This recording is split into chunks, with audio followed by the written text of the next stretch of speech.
Bana tajiri, kwa mara nyingine tena na siku nyingine tena mdau wangu.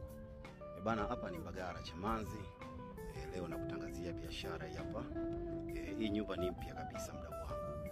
Nyumba ni mpya, bado haijakaliwa.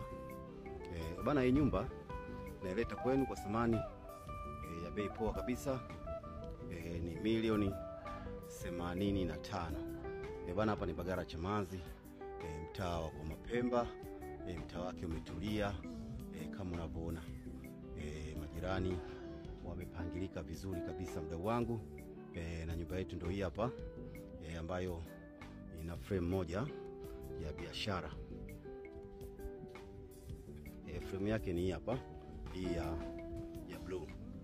Frame yake ni hii hapa. Nyumba ndio hii hapa mdau wangu. Nyumba ni mpya kabisa mdau wangu. Bado haijakaliwa.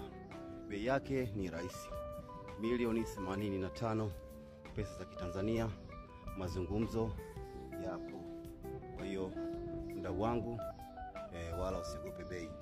Usiogope bei. Mazungumzo yapo. Milioni 85 pesa za Kitanzania. Unakuja hapa unakagua. Unakagua vizuri kabisa mdau wangu, unakutana na mhusika, mnakaa chini, unapatana naye. Nyumba ya babu. Bonge la jumba mdau wangu. Eneo lake ni kubwa kabisa. Parking ya kutosha. Kama unavyoona mdau wangu. Hapa unaweza kupaki gari zako 3. Hapa pia unaweza kupaki gari zako ndogo 3.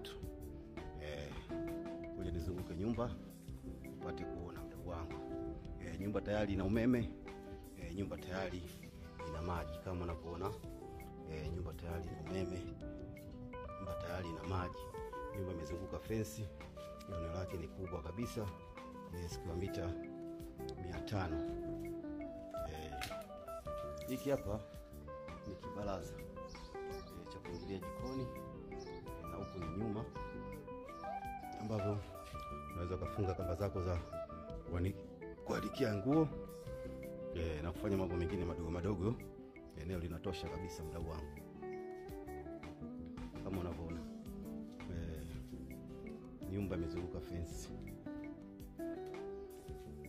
kama unavyoona mdau wangu. Eneo ni kubwa. Ngoja sasa tukaingie ndani. Sasa naelekea ndani mdau wangu ili upate kujionea. Na hii hapa ndio ile frame moja ya biashara. Na sasa naingia ndani. Kama unavyoona, milango imara kabisa ya chuma. Hii hapa ni sitting room. Kama unavyoona, sitting room kubwa kabisa. Hii hapa ni dining. Hii hapa ni dining. Hii hapa ni sitting room. Kama unavyoona, ni kubwa kabisa. Toka hapa naingia jikoni. Hii hapa ni jiko smart kabisa. Ikiwa na store. Hii hapa ni store. Kama unavyoona mdau wangu.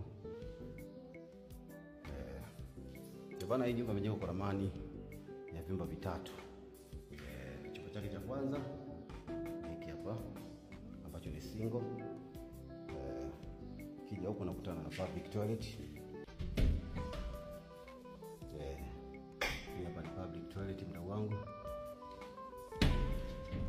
Nenda kwenye chumba cha pili ambacho hichi hapa, ambacho pia ni single bedroom. Chumba chetu cha mwisho na cha tatu ni hichi hapa. Kama unavyoona, chumba ni kikubwa, kikiwa na master. Master kikubwa kabisa kama unavyoona. Bana hapo bado tu choo cha kukaa, na kipo tayari bado kukiweka tu mdau wangu.